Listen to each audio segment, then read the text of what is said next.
Hello and welcome back to the Meraki Unboxed podcast. My name is Sammy Brenner and I am here to take you through another amazing episode today. If you haven't already done it, here's a plug to go ahead and subscribe to Meraki Unboxed. We have amazing content coming out about every 2 weeks and we want to make sure you stay up to date. And if you have ideas or you'd like to contribute to the podcast, please reach out to us. We are open and all ears to hear suggestions at Meraki Simon. Go ahead and reach out to him on Twitter. And if it makes sense, we would love to collaborate. So today I am thrilled to introduce our guest, who is actually a leader at Cisco. And I'm going to get into his background and give a brief intro, and then we're going to dive right into the content today. So Gary DePreta worked at Cisco for over a decade before going to a hyper-convergent startup opportunity and then taking on the AVP role at Splunk, returning as an area vice president at Cisco Public Sector back in April 2019. He has a passion for the work he does in public sector, saying that he gets to wake up every day and help our nation's government, schools, universities, colleges, and even hospitals deliver services to our community. He says this role gives him the opportunity to give back and make a difference and an impact every single day. I absolutely love that. This guy is a self-proclaimed lifelong journey to improve his golf game. And I was saying, hey, who isn't? And I cannot wait to introduce Gary DePreta to the Meraki Unboxed podcast. Welcome, Gary. How are you today? I'm doing well, Sammy. Thanks so much. I appreciate the kind words. And after listening to you, I want to meet that guy, Gary. So I appreciate you having me today. He sounds pretty cool, right? I want to challenge him to a game of golf the next time he's in San Francisco. You made me sound a lot cooler than I really am, but I am grateful to be here. Oh man, I don't know about that, but yeah, we're thrilled to have you actually. And whenever we get a chance to speak with leaders outside of the organization, Meraki internally, I think it's great for our listeners. And you have tons of leadership experience. You've been at Cisco for a long time, so I'm really looking forward to getting into it today. Let's start from the beginning. Tell us about your story. I mean, I did a little bit of research on you, and I see that you say you're an engineer by trade, a consultant by instinct, and a cultural leader by DNA. And I loved that line. I want to know, how you landed at Cisco and what did your journey look like before you got to Cisco? Yeah, I guess, I have like most of us, right? I have a pretty diverse kind of journey. I actually started going way back in the U.S. Navy. I'm not a career guy, but I did serve and did 4 years in the U.S. Navy and traveled the world sort of in the early mid 80s and came out and went back to college and I was a double E major, believe it or not, even though I'm a sales executive at Cisco. I'm an engineer by trade. That's why I kind of start with that line. I'm an engineer by trade. So, I did graduate with a computer science degree and thought I was going to be an engineer for life, and certainly started that way at IBM in the early 90s, but quickly went over to sales. And so it was short-lived. And, if you really put the squeeze on me, it could probably bang out, a line or two of Python, but it's been a long time. But my first half of my career was really in consulting. So I started, as I mentioned, in the early 90s with IBM, even before the global services brand was created. I did about 5 or 6 years with IBM. It was great to get my start there. And then I quickly moved into a company called International Network Services, which was a big Cisco partner in the late 90s, and did 7 years there. And so those first half of my career, Sammy, was all really selling and then running professional services organizations for IBM and INS. And it wasn't until 2005 I made the transition over to Cisco, which was pure product, obviously, and services, but mainly product.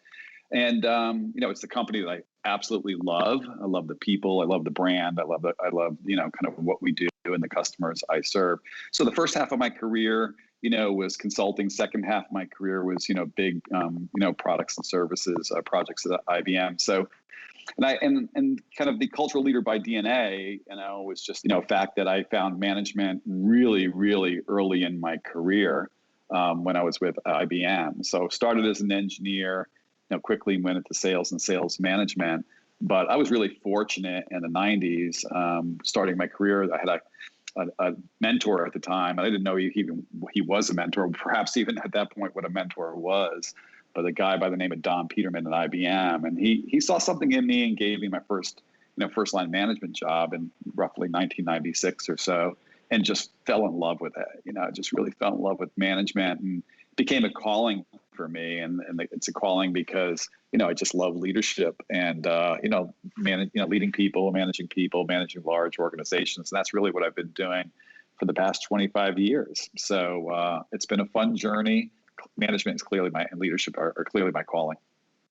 Yeah. Wow. That's awesome that, you were able to experience that and realize early on in career that you fell in love with management and you loved it. And don't worry, to your point earlier, I won't make you code any Python, although I got to keep you on your toes. So we'll see what happens through this podcast. I think a lot of people are curious, maybe listening. Okay, so you've made your way back to Cisco, right? You've kind of climbed your ranks. What does that role look like for you, an area VP role at Cisco? Kind of explain to us, what are your responsibilities? What falls under your umbrella? What keeps you up at night? Yeah, we want to know what you do. Sure. So as you mentioned kind of in my intro, for those kind of external to Cisco, especially maybe listening, so I run the state and local government business here in the U.S., as well as the education line of business, which is our K through 12 schools, as well as our higher ed, our colleges and universities in the United States, as well as some university healthcare systems as well. And for Cisco, this is about a $4 billion line of business and total products and services. What we really do is, I wake up every day with my team and we help our state local education customers deliver services to our communities. And I, in full disclosure, have been either, in public sector for roughly the past 21 years of my career. So a good chunk of my career has been, serving public sector customers, whether it's the federal government or now the state local education market. And I view it as, this is a very personal word for me, Sammy, and I use this word for at least the last 20 years to my customers. But being a public sector leader, I view that we have a stewardship role, stewardship in the form of the services where we help our customers deliver services to our community, and also stewardship of our taxpayer dollars. So it's a really personal word. Stewardship is a value-based word. And I think that's what we do every day. And that's what I think most public sector people love about SLED or federal. It's that sense of purpose and the impact that we can have to our neighbors, our communities. And that's oftentimes when why public sector people stay in public sector as a vertical. But at the end of the day, that's all interesting. But at the end of the day, I really only have one role here at Cisco, and that's to put the company to work for my teams and my customers, right? So that's kind of what I do, is I get the Cisco machine working and get the Cisco machine working for my team and my customers. So that's kind of what I wake up and do every day. Yeah, absolutely. I really resonate. I met you when you came out to the Meraki office in early 2020, so pre-pandemic days. And I'm part of the public sector organization, and absolutely that messaging of purpose and getting to serve our customers and come up with really unique solutions to their problems is absolutely what fuels me. And I may be biased, but I think we got the best salespeople in public sector. No doubt. I'm biased too, but I think you're right. Yeah, absolutely. I want to transition and talk a little bit about your leadership style. You mentioned you're running about a $4 billion, dollar book of business for Cisco. That's a lot, right? And you have a lot of people under you. And I've heard you say before, it's all about the people. It always has been, it always will be. And that really stuck out to me. You love helping others. You have this insatiable appetite for intellectual curiosity.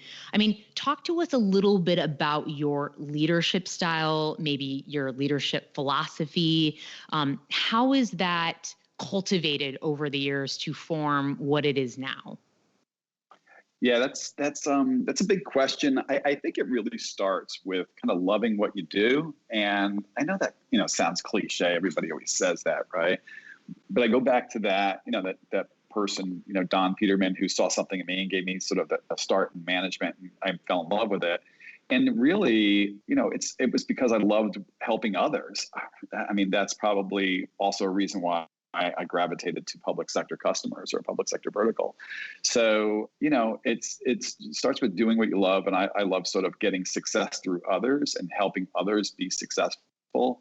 It kind of gets me, what jazzes me, what wakes me up in the morning or gets me excited in the morning is going to work and sort of helping others, whether that's helping customers or helping my team. So I think it first starts with kind of doing what you love. And that's why I really do. I'm not being corny or anything. I pinch myself every day that I found this thing called, management and leadership 25 or so years ago, and just, love every day. I love every day of it. So that's kind of, where it begins. But I think, as you develop a philosophy, and that always, develops over time, right? I'm still a lifelong student of leading people and leading organizations. So I am constantly, that's where that intellectual curiosity comes from, probably why I'm an engineer by trade. But I'm always seeking to understand first. That helps me shape my philosophy and my style. So that's that consultative instinct in me, which is just kind of seeking to understand what my customer problems are what my customers are trying to solve for on their terms, not on Cisco's terms, or what my teams are trying to solve for. So I think that drives a lot of my philosophy, is that seek to understand mentality or that intellectual curiosity. And in terms of how that translates into style, I've been told many times over the years, and I think I'm self-aware, that, I try to, first of all, I love this line, I take the Hippocratic Oath. And the first rule for those who are a little bit dangerous, the Hippocratic Oath is, wake up and first do no harm, right? So it's, stay out of people's way, let them do their jobs. So I try to do that. Some days are more successful than others. But I listen and I try to, kind of simplify and find areas where I can help the teams and maybe remove obstacles and improve, drive out friction for them or drive out complexity. So I think that's, again, always looking to solve for something. I try to stay out of my team's way and kind of look for areas where I can help. But really, at the end of the day, the most basic thing about my style, and I think in any leader's style, is about the ability to build trust, right? And that's a human aspect. You don't have to be a manager or a leader. I mean, salespeople, friends, family, we all, have these strong bonds and these strong relationships.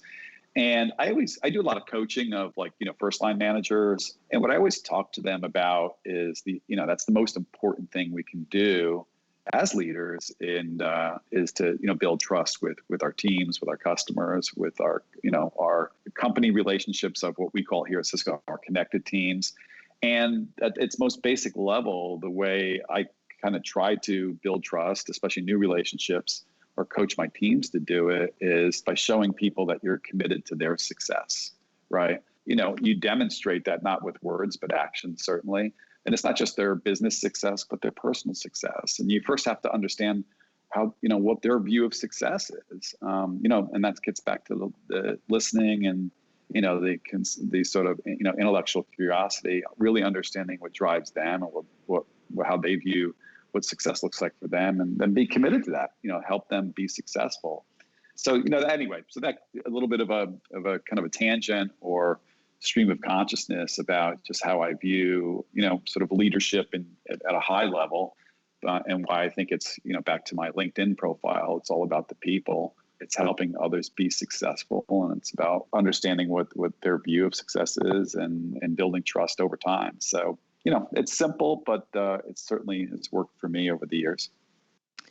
Simple in nature, but more complicated to actually execute. And I think that your employees would say that they really do feel that, right? Your ability to show up and build trust, and I think make people feel heard and seen, is crucial. Right. And that skill set doesn't develop overnight. It's clear that, you have a practice, and I absolutely see that within your organization. And it speaks to retention too, right? Why people don't want to leave Cisco or Meraki and stick around, the culture and the environment that we choose to build every single day, right? It's not a single person that creates culture, it's small actions. So I hear you loud and clear, and that resonates. I think there's something to be said for that too. You touched upon like the culture of Cisco. It's it's infectious, right? I mean, you can't help but work or spend time with people and it not run, and common themes rub off on each other. And certainly, I've been at Cisco with the exception of, that sidebar you talked about for about 3 years, but since 2000, so 16 years at Cisco. And, it's sort of self-feeding, we feed off of each other. So it's a great culture. And I think there's, it's helped me certainly in my journey and in sort of building the leadership skills that I have. Absolutely, 100%. I want to transition, Gary, and talk about, the change that we've seen in our business over the last 16 months easily, right? I mean, our world changed kind of overnight due to the global pandemic. And Cisco is a much larger organization than Meraki, right? We're just a pocket of the greater Cisco. And I'm curious, from a Cisco lens, since the pandemic, how has Cisco changed or adopted a new go-to-market selling motion? And maybe what's the biggest change that you've seen within your organization about the way that we all interact with each other, since the pandemic? I think that's an awesome question. I'm going to kind of peel it apart in a couple different ways, but I think I'd like to maybe comment on that question, not in the context of the pandemic, but just in the context of maybe, where Cisco is at its stage as an organization and as an enterprise. So if you can give me some latitude, I think I'll kind of tackle it in sort of this way. Let's look at sort of our state local education market as an example. It's, not a monolithic market, right? I grew up in the federal vertical and, the federal accounts are like Fortune 1 accounts. I mean, they're just massive global enterprises. And certainly, kind of our enterprise segment is similar. But in terms of our go-to-market, which is kind of the essence of your question, in the case of our state local education market, it's really, a very diverse set of customers. We actually have kind of small business customers in there. We have mid-market size customers, and then we have kind of large enterprise accounts. So, one of the things that I think we often do is oversimplify our go-to-market, whether that's pre-pandemic, during the pandemic, or post-pandemic. We really just need to make sure we align our kind of go-to-market and our selling motion to meet our customers where they're at. And I know that sounds obvious, but you really have to take a step back. So I'll give you a couple examples. Like, enterprise agreements is something that Cisco does with our customers. And that's great from perhaps our mid-market and enterprise size accounts, but maybe not so much for a small school system with 2,000 students who just needs a content filtering application to protect our children from malicious content, right? And so we have to sort of understand our customers' needs, getting back to that consultative approach, and then make sure we meet them where they're at. Now, that has nothing to do with the pandemic, and again, it sounds obvious, but I think that what we oftentimes do is we often kind of look for the one size fits all. And, our small, business accounts would need, much more of a see, try, buy, something, Sammy, you're certainly familiar with in the Meraki selling motion versus a large, complex, enterprise agreement. So I think that it starts, understanding your customers first and foremost and adjust our go-to-market based on their needs and their buying behavior. That's kind of number one. Number two, Cisco's going through its own transformation independent of the pandemic, right? We are now a software company. That's been a journey that Chuck Robbins and Jerry Elliott and others have started us on some 4 or 5 years ago. I just saw a recent statistic that Cisco is now, I hope I'm going to get this right, the 6th largest software company in the world. And so that's, that takes on an interesting aspect as well in terms of our go-to-market, so software as a service or SaaS, that transition. I think, we have to be careful as we adjust our go-to-market and we become much more of a software or SaaS company where, we tend to oversimplify, kind of our portfolio and maybe in some cases try to sell SaaS as a product, and vice versa, sell product as a SaaS. And I think as leaders, as managers here at Cisco, we need to do a much better job of coaching our teams through the subtle differences of kind of our product sets and how to deliver those to customers successfully. The way we're going to implement a cloud-based solution is a lot different than how we're going to deploy, let's say, our traditional routing or switching platform, right, in a data center or in a wiring closet. But at the end of the day, I think my theme is we have to think externally first. And oftentimes, I've been doing this a long time. Sammy, you've been doing this a long time. When we throw around terms like, a go-to-market, especially as a big company, we over-rotate to maybe the internally focused aspect of that, which is, how we organize, what are our selling motions, what are our engagement activities. And I think one of the things that you can never lose sight of, just never lose sight of in your go-to-market is what's happening with your customers. As I mentioned earlier, whether it's a small business, a mid-market, or a large business, and what's happening in your verticals. A state customer is different than a local municipal government customer, which is different than a K-12 school, and is different than a large university. So you have to know kind of what's different in your customers. You have to know what's just sort of common themes in your verticals. And then overall, let's not miss the obvious, what's happening in the enterprise IT market overall. And on that last note, I'm a big fan of Clayton Christensen. Of course, most people remember him. He's the author of The Innovator's Dilemma, and talks about disruptive innovation. And clearly, Cisco and Meraki, we are, technology companies. And so we have to constantly reinvent ourselves. Technology is not static. It's always being, it's a very disruptive force. And so there's always disruption going on in the enterprise IT market. And I think we have to spend time on that. I know here at Cisco, and in particular in our SLED organization, we're focused on 4 of those market transitions right now. If you look at, what we're focusing on is, prem-based calling to cloud-based calling. That's a market transition. Traditional WAN to, software-defined wide area networking is another transition. Traditional, premise-based, data center security to cloud-based security. And then one that you're familiar with being part of the Meraki team, which is traditional campus to fully automated, orchestrated, cloud-managed campus. So, when we talk about go-to-market, I just spent 10 minutes or 5 minutes talking about, 3 different lenses of how I look at go-to-market, none of which have to do with certainly a pandemic. Those are, things that I'm passionate about, and that we have to adjust accordingly. But it really always starts with a customer's point of view first.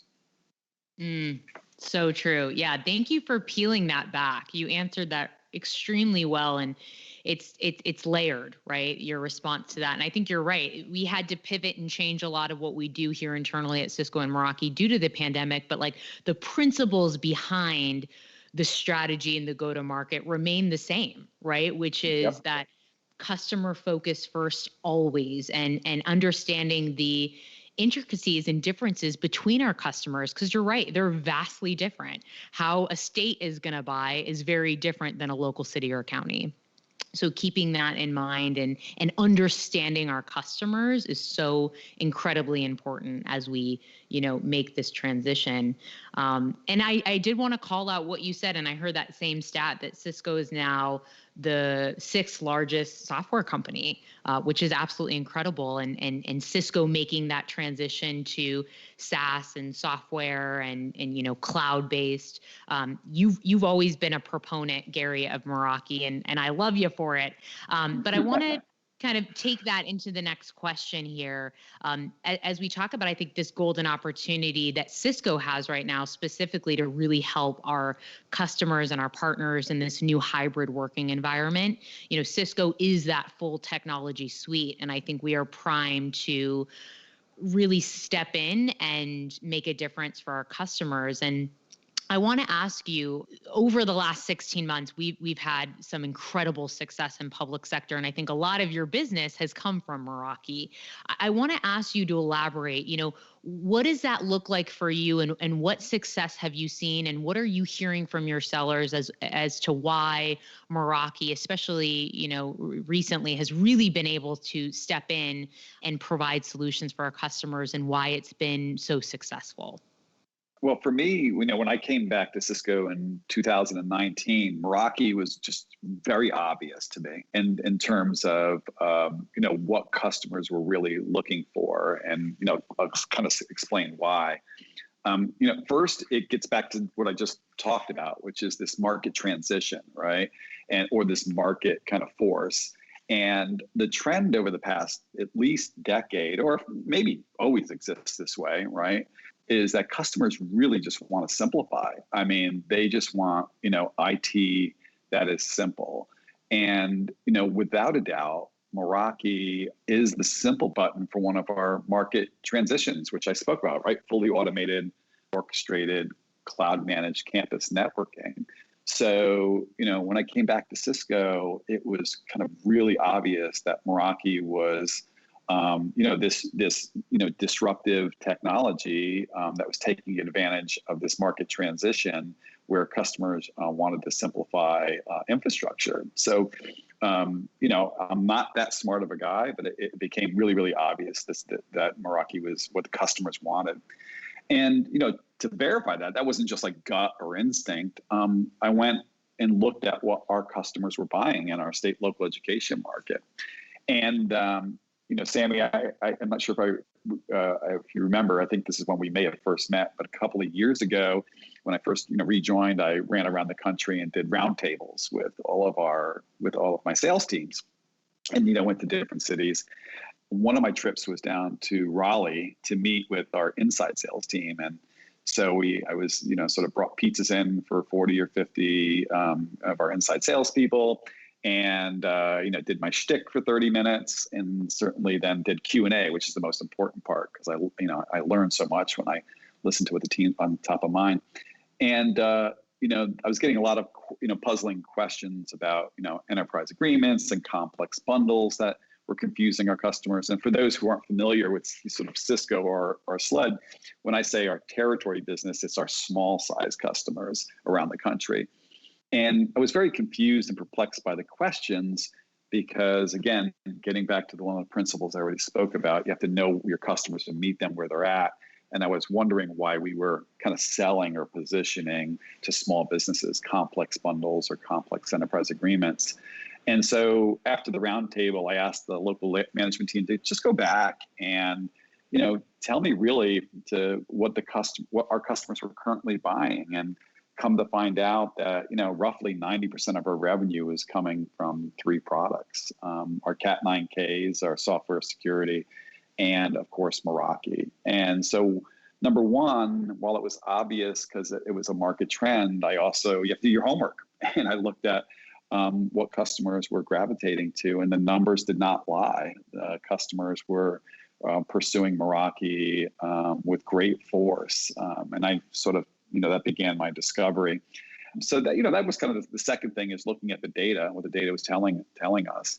And then finally, I had great business partners in the Meraki organization, people like yourself, Sammy, Christy Cook, Sam Sum, Joey, Dwight Henning. I mean, these are all great people. I just was inspired that the folks inside the Meraki team all had a growth mindset. That's something I hope we can get to talk about, certainly in this podcast, which, growth mindset to me, that's my love language. So I just gravitated to the teams at Meraki. So anyway, that's a long-winded story about kind of Meraki, but it gets back to some of those common themes, which is, I see Meraki capturing a market transition or technology trend to simplify infrastructure. And the data certainly supports it. And then we have great business partners like yourself who make it happen. So for me, it's just one of the best success stories I've had since I've been back here at Cisco the past 2.5 years. Oh, I love that. Yeah, I'll go ahead and state on the record, I think we're the best acquisition, right? Maybe I you would can't. I would agree.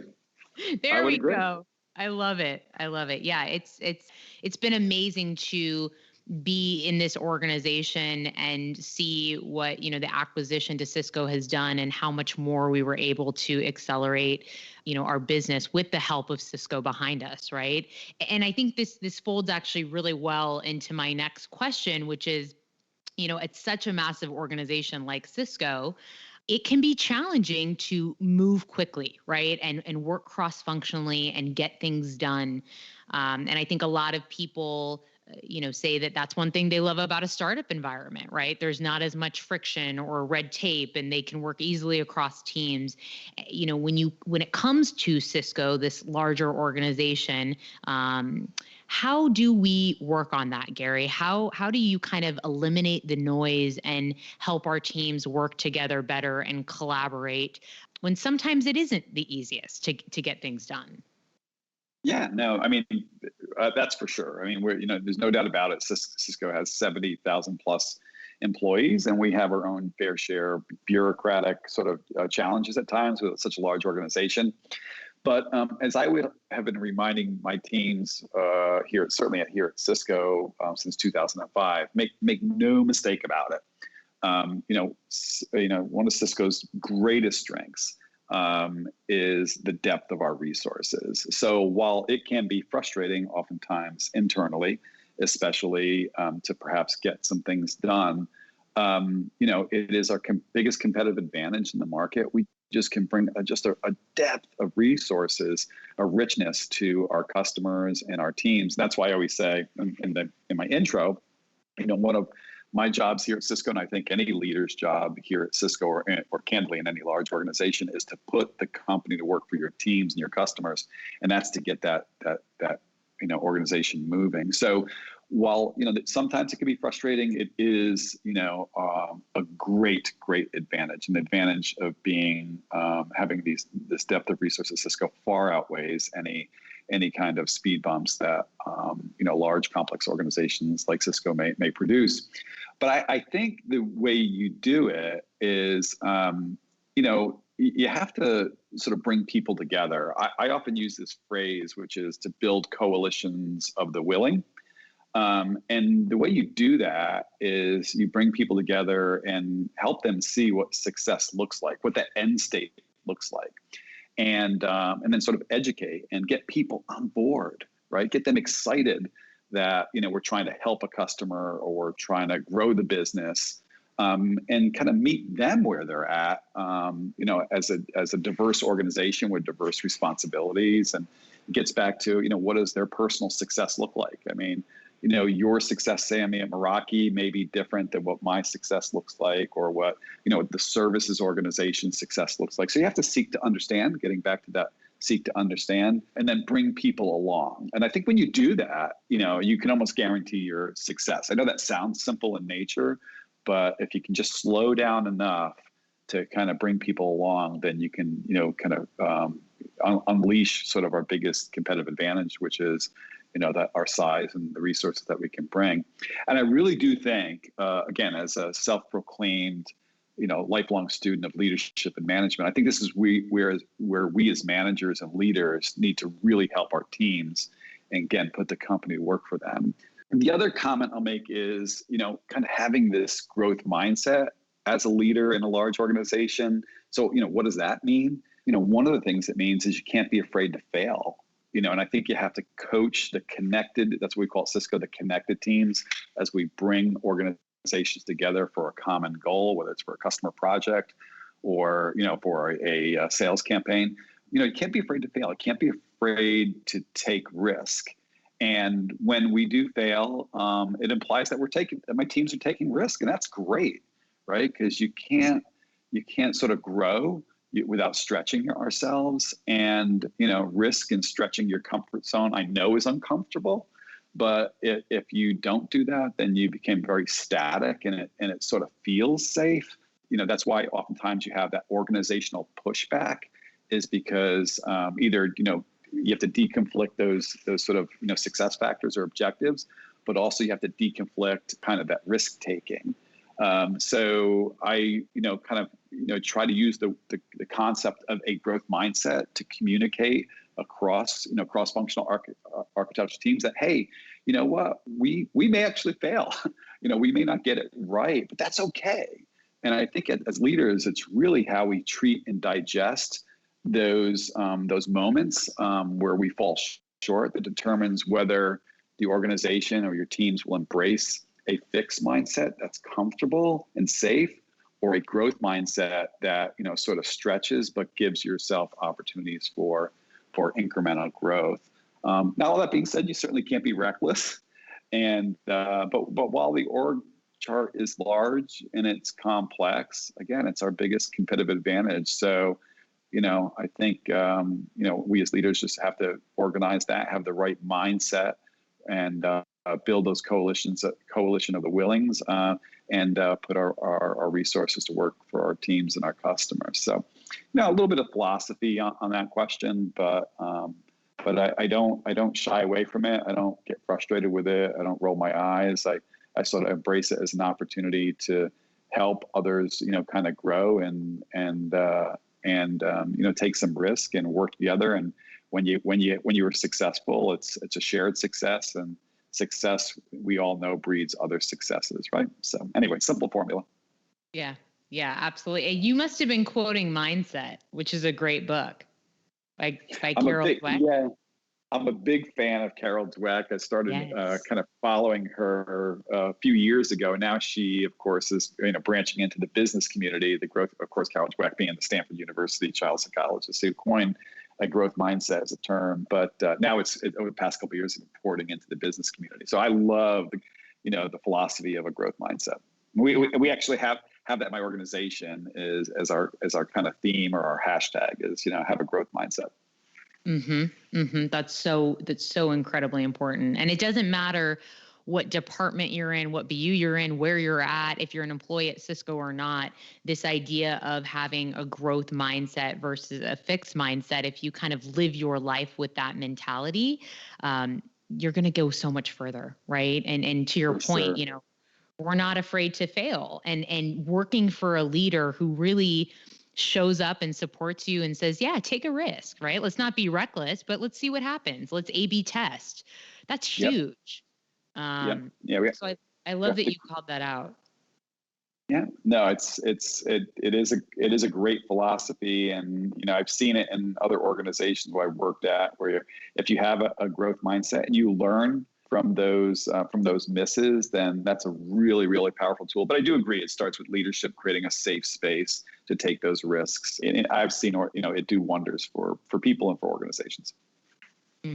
Yeah, absolutely. Thanks for sharing that. And it is a great book recommendation for anyone listening who hasn't read Mindset. Go check it out. Gary, I've learned so much from our conversation today. And I was actually pinging Simon on the side. I'm like, this guy is sharp. He knows what he's doing. He's been around. Oh, my goodness. So thank you for sharing your wisdom today. And I think every listener can walk away with something. I always love to close out the podcast with some sort of call to action. For those folks out there who are listening today who maybe aren't even in sales, but want to step up within their organization and become a leader or have a voice or take a risk and don't really know how to go about starting that conversation, what advice do you have for people? I always have said this phrase over the past 20 years. I believe in the cafeteria school of life, right? Which is, go sample the goods in in sort of the cafeteria. And what I mean by that is talk to other leaders, talk to peers, talk to people, sample the goods. What's worked for you, Sammy? What's worked for me? And I may have, I make my pork chops and asparagus and maybe some apple pie a la mode. And you can say, and you as you and I are, are certainly sharing what's worked for us in our careers and, in our styles and our philosophies. You may say, well, Gary, I'm not a big, pork chop fan, but I do love me some asparagus, and I'm more of a peach cobbler.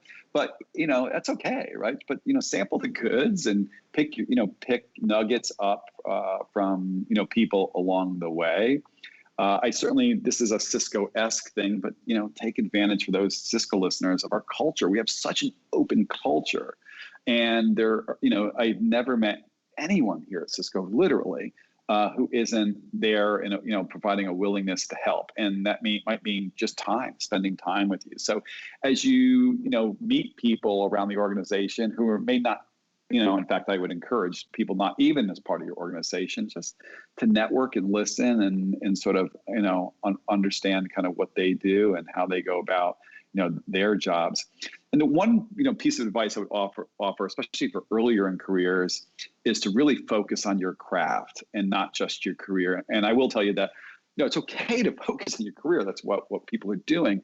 But I often would love to just make sure, if you want to be a salesperson, be the best salesperson you could be, right? If you're going to be an engineer, be the best engineer you can be. Developer, be the best developer you're going to be. If you're going to be a manager or a leader, be the best leader you can be. But focus on your craft. And I've been doing this a long time. If you focused on your craft and not sort of overly rotated on the career plan itself, you'll be amazed how career opportunities come and find you.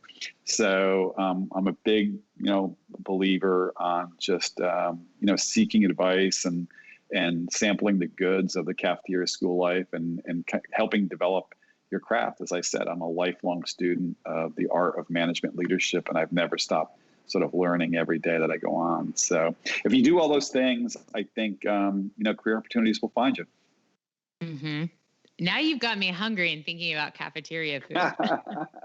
But that's great advice, Gary. And I think so many of us are caught up in the what's next, what's my next career move, and stopping and really focusing on your craft while networking, right? You kind of got to do both. But yeah, it will find you, right? If you are the best of the best and you take your, job seriously, doors open. Absolutely. Yes. Absolutely. And I believe that. Well, I really appreciate the time today, Sammy. This was fun. This was super fun. Yes. Thank you so much, Gary. It was a pleasure talking to you today, and come back. Don't be a stranger. I will. Thanks again. Yeah, we'd love to have you. Thank you. Well, that wraps up another episode of the Meraki Unboxed podcast. Thank you so much for listening. My name is Sammy Brenner, and stay safe out there, and we'll see you soon. Take care.